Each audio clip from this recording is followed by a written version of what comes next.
Hola a todos, mi nombre es Howard Storm. Tuve una experiencia cercana a la muerte en 1985 y eso cambió completamente mi vida. Antes de mi experiencia cercana a la muerte, era un ateo convencido. En ese momento tenía 38 años, era profesor universitario, y estaba completamente centrado en mi carrera y en mi vida. El 1 de junio de 1985, estaba al final de una excursión de arte de 3 semanas con un grupo de mis alumnos de la universidad donde enseñaba. Eran las 11 de la mañana cuando, estando en el hotel, intentaba animar a los estudiantes a ir a otro museo cuando, de repente, me desmayé sintiendo el dolor más agudo que jamás había experimentado en toda mi vida. Mi esposa llamó a la recepción del hotel, que a su vez contactó un servicio médico de emergencia. Un médico llegó en unos 10 minutos y dijo que tenía una perforación en el duodeno,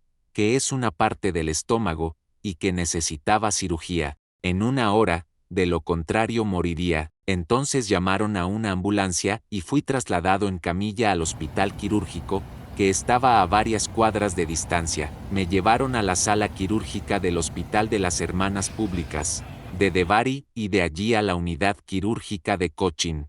Cuando llegué, me pusieron en una habitación, pero no había ningún cirujano disponible en el hospital quirúrgico. Pasaron 10 horas y aún no había visto a ningún médico ni recibido ningún tipo de medicación para el dolor.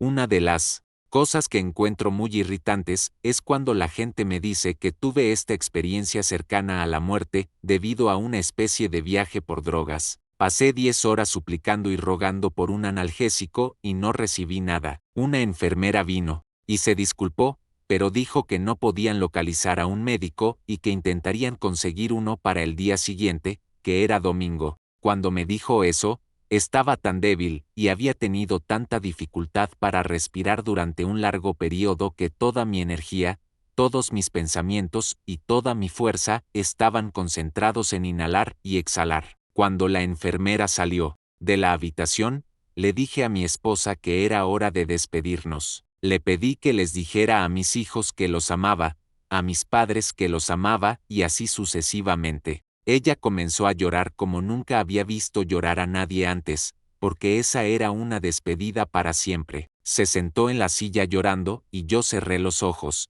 dejé de respirar y quedé inconsciente. Cuando desperté, me sentí maravilloso, mejor de lo que me había sentido en toda mi vida. Estaba encantado, feliz, sorprendido y perplejo, pero lo bueno era que realmente me sentía bien. Hice una verificación de la realidad de mi cuerpo y noté que podía saborear, ver, oler y tocar. Todo era más intenso que nunca. Intenté comunicarme con mi esposa, pero desde mi punto de vista, ella no reaccionó. No podía verme ni oírme mientras yo gritaba su nombre. Me giré hacia mi compañero de habitación, un hombre francés muy amable, pero tampoco obtuve ninguna reacción de él. Estaba muy enojado y confundido, y lo peor que podía pasar ocurrió. Vi un cuerpo en la cama y se parecía exactamente a mí. Me negué a aceptar que era yo, porque estaba vivo, de pie junto a ese cuerpo, pero luego escuché voces fuera de la habitación llamándome: Howard, Howard, ven rápido, tenemos que irnos. Miré hacia el pasillo oscuro y vi un grupo de personas, tal vez 8 o más, hombres y mujeres. Me dijeron que sabían todo sobre mí y que habían estado esperándome por mucho tiempo. Pensé que eran del hospital y que me llevarían al médico. Así que los seguí. Mientras caminábamos, noté que el entorno cambiaba. No había escaleras, ni paredes, ni techo, y la oscuridad se hacía cada vez más densa. Lo más aterrador fue cuando las personas que me acompañaban comenzaron a comportarse de manera hostil. Se volvieron groseros, burlones y agresivos. En un momento, me atacaron con furia, golpeándome y desgarrándome. Me sentí completamente destrozado,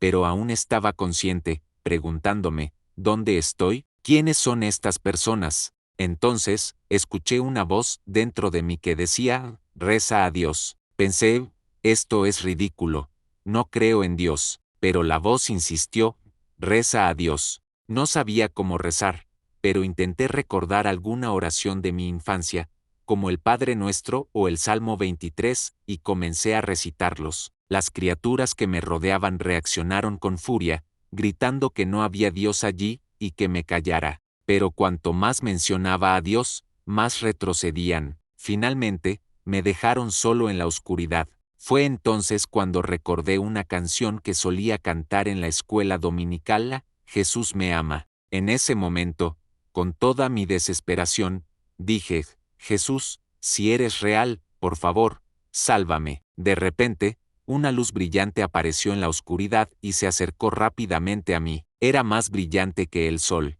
y de esa luz emergieron brazos que me tomaron con fuerza y me abrazaron. Era el amor más puro que jamás había experimentado. Lloré como un niño, y él me sostuvo con ternura. Nos elevamos rápidamente y nos acercamos a lo que parecía una galaxia de luz, pero no eran estrellas, sino otros seres de luz. Jesús, me dijo, no cometemos errores, tú perteneces aquí. Me mostró mi vida en una especie de revisión, donde vi cómo había sido egoísta y cómo había herido a las personas. Me di cuenta de que había vivido solo para mí, sin amor ni compasión. Después de responder todas mis preguntas, Jesús me dio la mala noticia de que debía regresar a la tierra. No quería volver, pero Él, con paciencia y amor, me convenció. En un instante, desperté en mi cuerpo y sentí un dolor intenso. Inmediatamente, una enfermera entró y me dijo que los médicos habían llegado y que pronto me operarían. Después de la cirugía, supe que lo más importante de mi vida había sucedido. Tenía que reconstruirme completamente. Había pasado 38 años construyendo una identidad que ya no tenía sentido, y ahora debía demolerlo todo y construir una nueva persona. Desde 1985, he trabajado en ello, siguiendo a Jesucristo, a quien creo que es el Hijo de Dios.